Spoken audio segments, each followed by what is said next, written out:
요나서 1장입니다.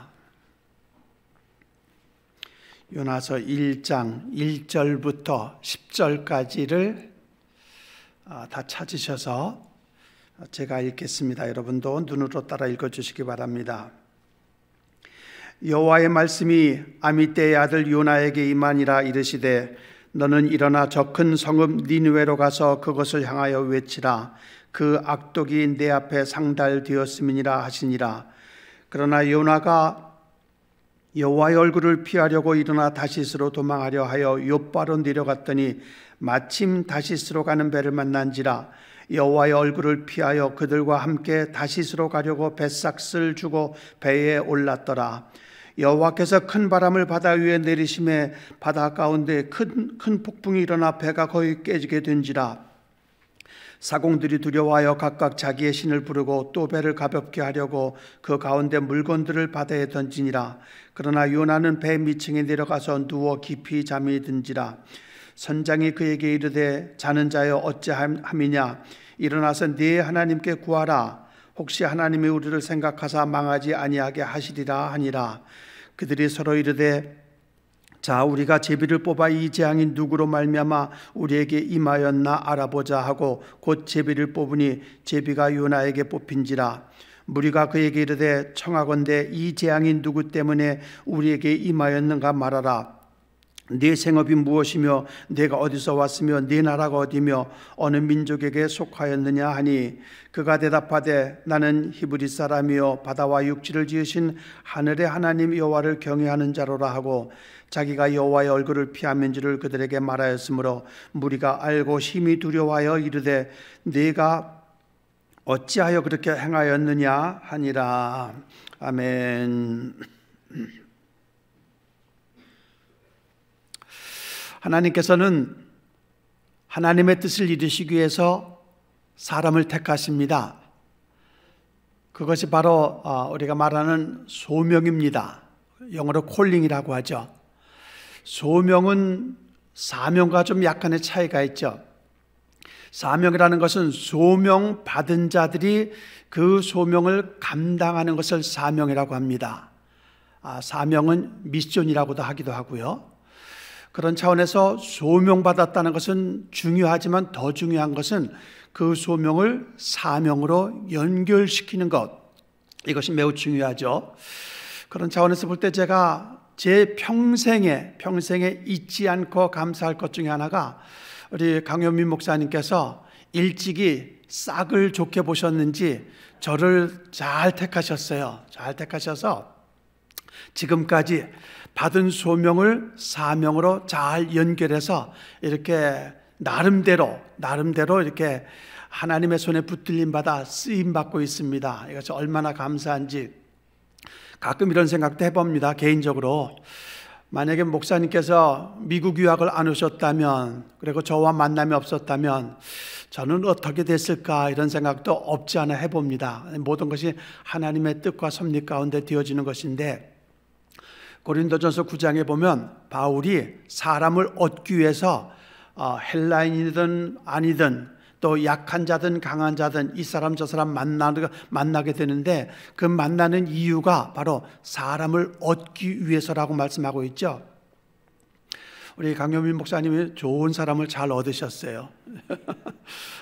이거는 저를 나타내고자 하는 것이 아니라 제가 제 생애 속에서 복음을 전하고 영혼을 구원하는 그 일을 위해서 사명자로 살고 있다는 것이 너무 감사한 거예요.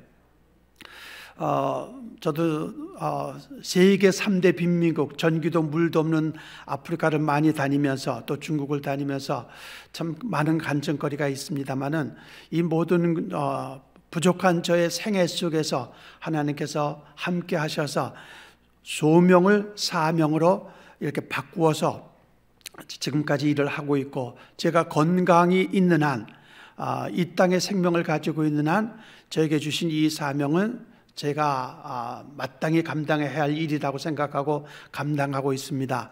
여러분도 예수 믿고 구원받았다라는 것은 이미 부름을 받은 것이에요. 그렇죠? 소명을 받은 겁니다. 그러면 여러분의 생활 속에서 사명자로 살아야 된다는 거죠.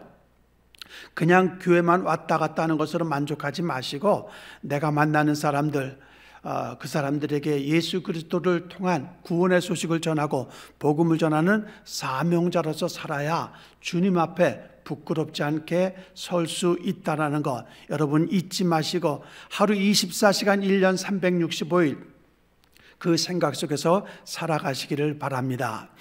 오늘 본문은 우리가 너무도 잘 아는 요나 이야기입니다. 요나가 하나님의 부름을 받았어요. 니느웨 성에 살고 있는 사람들, 니느웨 성은 약 걸어서 3일 거리 될 정도로 큰, 그 당시로서는 큰 도시였죠. 그 도시에 있는 니느웨 성 사람들이 너무 악독하니까 또 우상 숭배와 온갖 더럽고 추한 죄악으로 가득한 그 도시, 하나님은 말씀 한마디로 그 성을 무너뜨리고 멸망시킬 수 있지만 기회를 주시죠. 그 기회를 누구를 통해서 주시는가? 바로 요나를 통해서 주시기를 원하셨다라는 겁니다. 그래서 요나를 부르셨어요. 요나를 부르셨다는 말은 요나에게 소명을 주었다라는 겁니다. 그러면 요나는 어떻게 됐습니까? 뭐 더 이상 설명할 것도 변명할 것도 없이 니느웨 성에 가서 사명을 감당해야만 했죠. 그런데 그는 어떻게 합니까? 다시스로 도망을 가게 됩니다.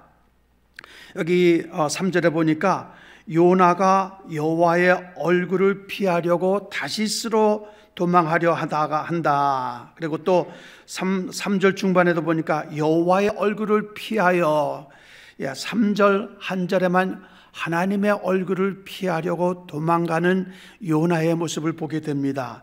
여기에서 우리가 인간의 어리석음을 우리가 확인할 수가 있죠. 과연 하나님의 얼굴을 피할 장소가 있을까? 피할 장소가 있으면 저도 좀 피하고 싶을 때가 없지 않아 있습니다.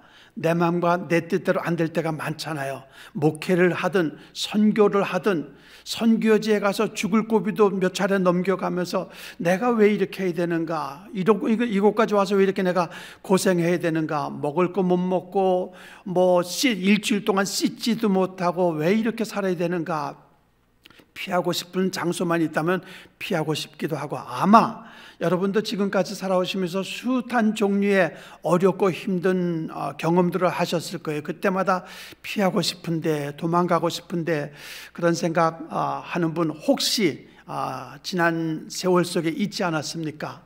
없었다면 다행이고 있었다면 누구에게나 있을 수 있는 일이니까. 그런데 과연 피할 만한 장소가 있겠느냐라는 거예요. 요나가 니느웨로 가지 아니하고 다시스로 가려고 할 때에 여기 보니까 굉장히 중요한 단어가 3절에 있습니다. 개역개정 성경에 보니까 다시스로 도망하려 하여 욥바로 내려갔더니 마침 다시스로 가는 배를 만난지라. 여기 마침이라는 단어가 굉장히 중요한 것 같아요. 이게 무슨 의미를 주고 있는가 하면, 죄를 지을 수 있는 환경은 우리에게 항상 열려 있다는 겁니다. 하나님의 뜻을 이루는 일이 아니라 내 생각, 내 마음, 내 뜻대로 살아가려고 하는 그 환경은 우리 앞에 항상 놓여 있다는 거예요. 세상은 그만큼 온갖 죄 지을 수밖에 없는 환경이 우리 주변에 그대로 있다는 걸 우리가 잘 아는 내용이죠. 마침 다시스로 가는 배를 만난지라. 만약에 그 배를 못 만났을 수도 있을 터인데 요나는 마침 그 배를 만납니다. 그러니까 하나님을 피해서 도망가기 아주 타이밍적으로 굉장히 적절할 때에 배를 만난 거예요. 그래서 도망을 가기 시작합니다. 얼마나 어리석습니까? 과연 하나님을 피할 수가 있을까? 도망갈 수가 있을까? 숨을 수가 있을까? 그런 것들을 깨닫지 못하는 거예요. 분명히 소명은 받았는데, 그죠? 소명은 받았는데 너에게 할 일을 주질 않았습니까? 여러분에게 하나님께서 할 일을 주시지 않았습니까? 그런데 우리는 도망자의 신세, 피하는 삶을 살려고 하는데, 이런 모습은 요나만에 있었던 문제가 아니고 오늘날 우리들만의 문제가 아니라, 창세기도 보시면 3장에 보면 최초의 인간 아담과 하와가 하나님 앞에 범죄를 하잖아요. 그리고 나서 어떻게 합니까? 3장 8절에 보니까 아담과 그 아내가 하나님의 얼굴을 피하여 동산나무에 숨은지라. 우리 최초의 인류도 죄를 짓자마자 하나님을 피하여 동산에 숨으려고 했는데 과연 동산에 숨을 수 있었을까요? 그곳에 깊은 동굴이 있어서 그 동굴 속에 있다고 해서 숨을 수 있었을까요? 울창한 나무가 있다고 해서 그 나무 속에 숨을 수 있었을까요? 인간이 어리석은 게 바로 여기 있는 거예요. 하나님을 피해서 숨을 수 있을 만한 장소가 과연 이 지구상에 우주 만물에 어디 있겠습니까? 여러분과 제가 이것만 알면은 그래 숨을 수가 없구나, 도망갈 수가 없구나, 이왕에 숨을 수 없는 것 제대로 신앙생활을 하자, 복음 전하는 삶을 살아가자. 한 번뿐인 인생, 두 번도 아니잖아요, 그렇죠? 한 번뿐인 인생인데 한번 멋지게 복음을 위해서 당당하게 하나님의 뜻을 이루는 삶을 살아가 보자라는 그 소명의 결정을 가지고 열매 맺는 삶을 살아야 된다라는 것을 우리가 말씀 속에서 배울 수가 있다라는 것이죠. 그렇게 도망을 가게 됩니다. 그래도 도망을 가게 됐는데 도망을 가는 과정 속에서 쉽게 도망가지게 되질 않았죠. 어떻게 됩니까? 배를 타고 바다를 행해서 가서 바다 위로 가는데 나로 인해서, 소명받은 나로 인해서, 도망자 하나님의 얼굴을 피해서 도망가는 나로 인해서 내 주변에 있는 모든 사람들이 죽기 직전까지 가는 어려움을 당하게 됩니다. 바다에 태풍이 불었어요. 이 태풍은 분명하고 정확하게 요나 한 사람 때문에 하나님께서 일으키신 것 같아요. 자, 우리가 무엇을 생각해야 되는가? 내가 올바르게 사명자로서 예수 믿고 구원받은 자로서 살지 못한다면 알게 모르게 나 때문에 내 주변에 있는 사람들이 어려움을 당할 수가 있다라는 것. 다시 말해서 나로 인해서 하나님의 영광을 가릴 수가 있다라는 거예요. 이것이 굉장히 중요한 우리에게 이 아침에 주는 질문이라고 말씀드리고 싶습니다. 나 때문에 그 누군가가 상처를 받아서 나는 너 때문에 교회 가기 싫어, 나는 너하고 상종하기도 싫어, 만약에 이러한 모습이 있다라면 오늘 요나의 모습과 별 차이가 없다라는 것 생각해 볼 필요가 있지 않겠습니까? 어떻든 지금 배의 풍랑으로 인해서 배가 지금 침몰 직전입니다. 저도 대서양 바다를 많이 건너봐서 배가 침몰하기 위험한 직전까지도 경험을 해본 적이 있었거든요. 그런 경험을 통해서 볼 때, 야, 여기서 죽는구나. 이 대서양, 그것도요, 물이 너무 더러워요. 오죽하면 이런 생각이 들었어요. 죽어도 좀 깨끗한 물에서 죽고 싶은데 왜 이렇게 더러운 물에서 여기서 죽어야 되는가, 이런 경험까지 하게 하셨어요. 그래서 바닷가에서 태풍을 만난다는 것은 아무리 배가 타이타닉 같은 배도 무너지는데 이 배가 얼마나 컸겠습니까? 지금 침몰 직전이에요. 침몰 직전. 근데 여기 보세요. 5절에 보니까 배가 침몰 직전 되다 보니까 사공들을 비롯해서 그 배에 타고 있는 모든 사람들이 살려고 발버둥을 치고 몸부림을 치고 있습니다. 그들의 몸부림의 대표적인 것이 뭡니까? 각각 자기의 신을 부르고, 여기 각각 자기의 신을 부른다고 말하고 있어요. 그러니까 어떤 사람은 그냥 남이 아무리 탑을 관세음보살 하기도 하고요, 그냥 자기가 믿는 신의 이름을 부르면서 살아보려고 몸부림치고 발버둥을 쳐보는데, 그런다고 해서 해결될 것이 아닐진데 말이에요. 그렇죠? 근데 이런 상황이 열왕기상 18장에 보면 우리가 잘 아는 엘리야 이야기가 나오지 않습니까? 바알 선지자 450명과 아세라 선지자 400명, 850명의 이방 우상신을 믿는 선지자들이 엘리야와 함께 850대 1로 치열한 영적 싸움을 하게 되잖아요. 그 850명이 어떤 행동을 보였습니까? 자기가 믿는 바알신, 아세라신 이름을 불러가면서 하늘에서 불이 떨어지고 물이 내려지기를 지금 간절하게 하루 종일 부르짖고 외쳐보지만 이거 강감수식인 거예요. 나중에는 어떻게 합니까? 하도 안 되다 보니까 칼로 자기 몸을 막 자해를 하면서 피를 흘리고 난리를 법석을 치고 있는 거예요. 이것이 열왕기상에 기록이 되어 있는데, 이단이 아니라 이방 종교를 믿는, 이교도를 믿는 이들의 극단적인 자해 행위가, 이것은 이때뿐 아니라 오늘날도 심심치 않게 그런 종교들이 있다는 것을 우리가 뉴스를 통해서 보게 되는데 말이에요. 아무리 살아보려고 발버둥을 쳐봅니다. 원인이 무엇인지도 모르고 어떻게 해결할 방법도 모르는 가운데 이들이 살아보려고 애를 쓰고 있는데, 그런데 여기 이제 결정적으로 어떤 일이 벌어집니까? 하다 안 되니까 선장이 결국 마지막으로 남은 한 사람을 찾는데 누굽니까? 6절에 보니까 바로 배 밑에서 깊이 자빠져 주무시고 계시는 요나를 찾게 됩니다. 그래서 요나에게 가서 선장에 가서 말하지 않습니까? 너는 누구냐 도대체? 네 하나님께 구하라. 보세요, 여기 중요한 게 하나가 있습니다. 이방인 선장이, 우상을 믿는 이방인 선장이 요나에게 질문하는 거예요. 네 하나님께 구해봐라. 우리들이 각자 믿는 신에게 절하고 외쳐보고 부르짖어보지만 아직까지 해결을 못했는데, 마지막으로 네가 믿는 하나님께 한번 구해보라.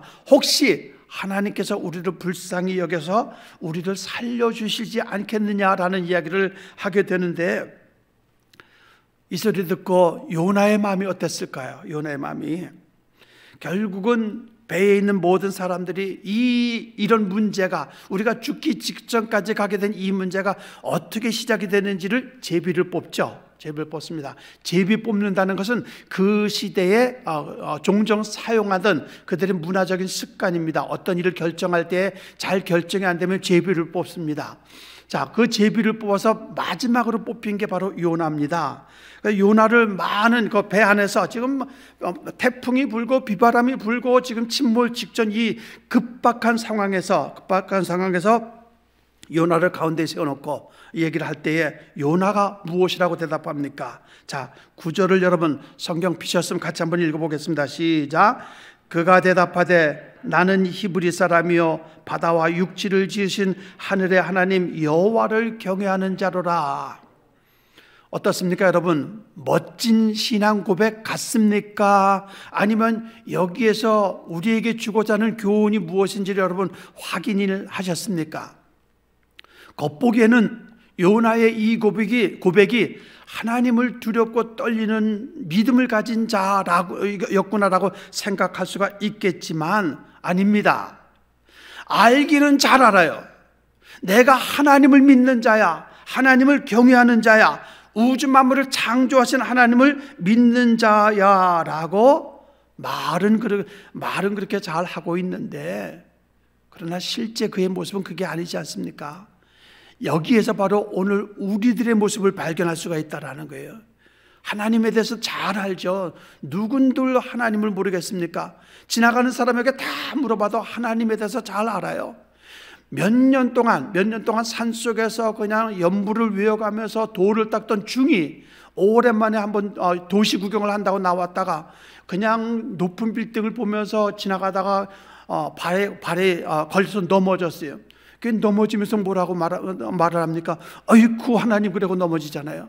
중도 하나님을 안다니까? 어린아이들도 다 하나님을 안다니까요? 하나님을 아는 게 뭘 중요하겠습니까? 하나님을 경외한다라고 말은 그렇게 하지만 과연 요나가 하나님을 경외하는 자였을까요? 여러분은 하나님을 두렵고 떨림으로 섬기고 있다라고 자신 있게 말씀할 수가 있습니까? 이러한 부분은요, 바울이 로마 교회 편지 쓸 때도 그렇게 썼죠. 하나님을 알되 영화롭게도 아니하고 감사하지도 아니하고 오히려 그 생각이 허망해져서 스스로 지혜 있다. 로마서 1장에 그런 말씀이 있습니다. 하나님을 알기는 잘 알아요. 참 여수 같아. 듣기는 들어서 그냥 알기는 알고 교회를 5년, 10년, 20년 다니다 보니까 하나님이 누군지는 잘 알아. 맞아, 창조주야. 우주 만물을 지으신 분이야. 모든 것이 그분 손에 달려있어. 알기는 잘 알아요. 근데 아는 게 뭘 중요합니까? 그분 뜻대로 살아가는 것이 더 중요하지 않겠어요? 우리가 그렇지 못하다라는 거예요. 과연 여러분, 자신 있게 당당하게 요나가 어떻게 그럴 수 있냐고 손가락질을 할 수 있겠습니까? 요나에게 손가락질 사람 없을 것 같아요. 요나가 하나님의 얼굴을 피해서 도망자 신세가 되었고, 그리고 요나로 인해서 많은 사람들이 지금 죽을 직전까지 갔는데 어떻게 그럴 수가 있을까라고 과연 우리가 요나를 비난할 수가 있을까? 이런 거 생각할 때 참 내 모습이 요나와 같구나라는 생각을 갖게 되지 않을까, 이 아침에 한번 생각해 볼 필요가 있겠죠. 요나는 지금 엄청난 자기에게 주어진 소명을 사명으로 감당하지 못하고 있습니다. 이것은 큰 그의 일생의 큰 실수고 하나님 앞에 범죄를 저지르고 있는 것인데, 근데 여기 보세요. 이제 읽지는 않았지만 여기 굉장히 요나서에서 가장 중요하다고 생각하는 단어가 하나가 있습니다. 요나서, 제가 언젠가 한번 요나서 강의를 한번 한 20시간에 걸쳐서 한 적이 있습니다. 너무 중요한 단어를 하나님께서 찾게 됐는데, 그게 뭐 어떤 말씀인가 하면 2장 10절입니다. 2장 10절 한번 보실래요? 같이 한번 읽어봅니다. 시작. 여호와께서 그 물고기에게 말씀하시매 요나를 육지에 토하니라.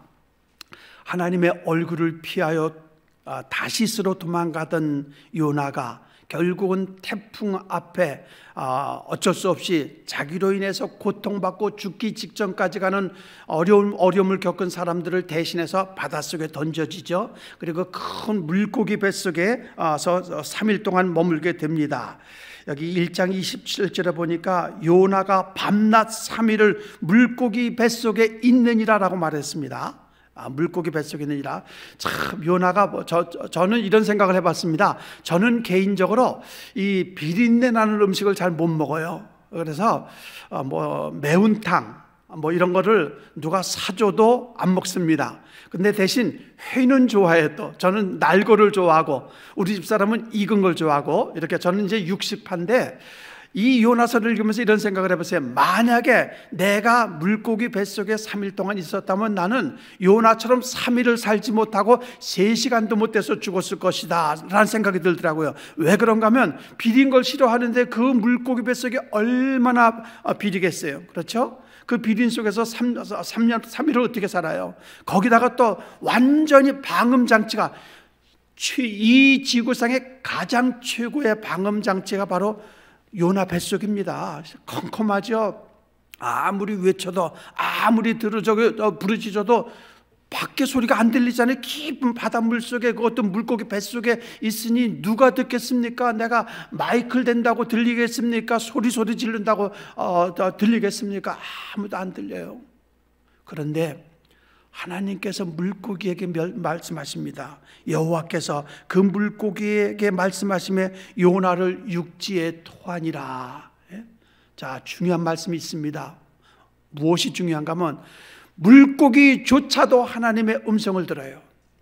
말 못하는 물고기도 하나님의 뜻을 깨닫게 됩니다. 그리고 그 맛있는 요나, 얼마나 맛있었을까? 그렇죠? 예. 이거 그냥 씹어 먹으면 얼마나 맛있었을까? 근데 그거를 뱃속에 집어넣고 3일 동안 안 먹은 것도 이상하죠. 충분히 먹고 소화시킬 만한 시간적 여유가 있을 터인데 그 요나를 먹지 않고 뱃속에 고이 간직해 놓고 있는 물고기, 결국은 하나님의 음성을 듣고 요나를 토해냅니다. 온 우주 만물 중에 만물의 영장이라고 하나님께서 여러분과 저를 창조하셨어요. 하나님과 교제하고 하나님과 대화하고 하나님의 뜻을 이루게 하기 위해서 우리를 택하셨어요. 그러면 우리의 삶은 온전히 전적으로 하나님께 달려있다는 것을 알아야 되는데, 믿어야 되는데, 그리고 삶 속에서 그것이 보여져야 되는데, 생각으로는 아는데 입으로는 하나님 부르짖고 있지만, 마태복음 7장에 있는 말씀대로 입으로 주여 주여만 하고 있지만 생활 속에서는 믿는 자의 모습이 보여지지 않고 있는 이런 것들을 볼 때에 과연 요나가 내 모습이구나, 내가 요나 모습이구나. 말 못하는 물고기도 깊은 바닷속에서 하나님의 말씀을 듣고 순종하여 요나를 토해내는데, 나는 내 삶의 현장 속에서 얼마나 하나님의 말씀을 듣고 순종하는 삶을 살아가고 있는가. 이 아침에 우리가 한번 진지하게, 정말 진지하게 한번 생각해 볼 필요가 있지 않겠습니까? 부끄럽지 않은 신앙인이 되기 위해서는 여러분 각자에게 주신, 하나님이 주신 소명이 있습니다. 콜링이 있어요.